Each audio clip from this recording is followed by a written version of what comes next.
අයිබෝන් කියලා පිළිගන්න ඔයාලා හැම කෙනෙක්ම ඔන්න අද දවසේත් අපොස සාමාන්‍ය පෙළ ගණිත ප්‍රශ්න පත්‍රයට මුහුණ දෙන්න ඔයාට ගොඩාක් වැදගත් වෙන ගැටලුවක් මම අරගෙන අවිල්ලා තිනවා. අද දවසේ මම තෝරගත්තේ 2018 O level ගණිත ප්‍රශ්න පත්‍රයේ එක පත්‍රය ඒ කොටසේ 20 වෙනි ප්‍රශ්නය. මේක කුලක වෙන් රූප සරහනක් ඇසුරෙන් තියෙන ප්‍රශ්නයක්.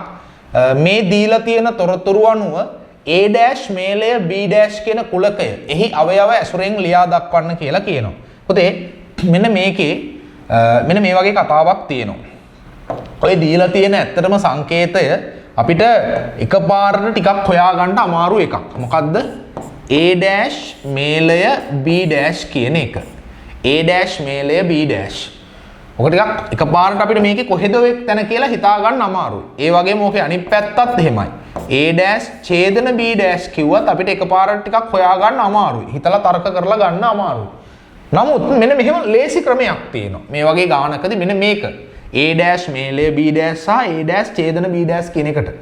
මේකේ අපිට පුළුවන් මෙයා සමාන වෙනවා. අපි ලියනවා මෙහෙම මේ A මෙතන තියෙන්නේ මේලය නම් අපි මෙතෙන්ට ඡේදනය දානවා. B දාලා සම්පූර්ණ වරහණක් දාලා ඩෑෂ් එක දාගන්නවා. හරි. අන්න එතකොට මෙයා හොයන්න පුළුවන්. මෙයා මෙයාට සමානයි. දැන් මේක හිතන්නකෝ මේ මොකද්ද කියන්නේ?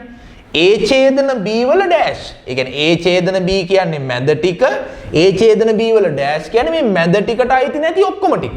එහෙනම් මේක හරි ලේසියෙන් අපිට කියන්න පුළුවන් මොකක්ද? මේ මැද ටික තමයි A ඡේදන B, A ඡේදන B වල සම්පූර්ණ ඩෑෂ් කියන්නේ මේ මැද චූටි කොටස 1 සහ 2 ඇර ඉතුරු ටික ඔක්කොම ටික.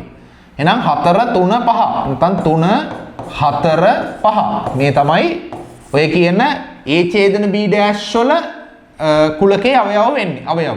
එතකොට ඒක සමානයි මේකට. ඒ නිසා අපිට ඇත්තටම මේ ප්‍රශ්නෙට උත්තරේ මේක ලැබෙනවා 3 4 5 කියලා. ඔයා හිතන්නේ මෙහෙම දුන්නා කියලා. A' ඡේදන B' මේක සමාන වෙන්නේ මොකේද? මේ වගේමයි. A මෙතන තියෙන ඡේදනය නිසා මෙතෙන්ට මේලය දා ගන්නවා. B දානවා. මේකේ ඩෑෂ් එක. මේක හොඳට මතක තියාගන්න ඕනි ගානක්. මොකද මේක දැන් විභාගයට ඇවිල්ලා තියෙන ප්‍රශ්නයක්. මේ වගේ වෙලාවක මේක දුන්නොත් අපිට ඒක එකපාරට මතක තියාගන්න බැරි නිසා ඒකේ ප්‍රතිවිරුද්ධ කතාව මෙන්න මේ මම පෙන්වා දුන් ලක්ෂණ අනුව අපිට වෙනස් කරගන්න තියෙන. මේක අපිට හොයන්න පුළුවන්. මොකද A මේලය B කියන්නේ මේ දෙකමනේ. මේ ඔක්කොම ටිකනේ. A මේලය B' කියන්නේ මෙන්න මේ රවුන්ඩ් දෙකට පිටින් තියෙන ටික. කීයද? 5 විතරයි. දැන් මේ ගානේ මේක හොයන්න තිබ්බේ නෑ. නමුත් මම මේක ඔයාලට උදව්වක් විදිහට කියලා දුන්නා.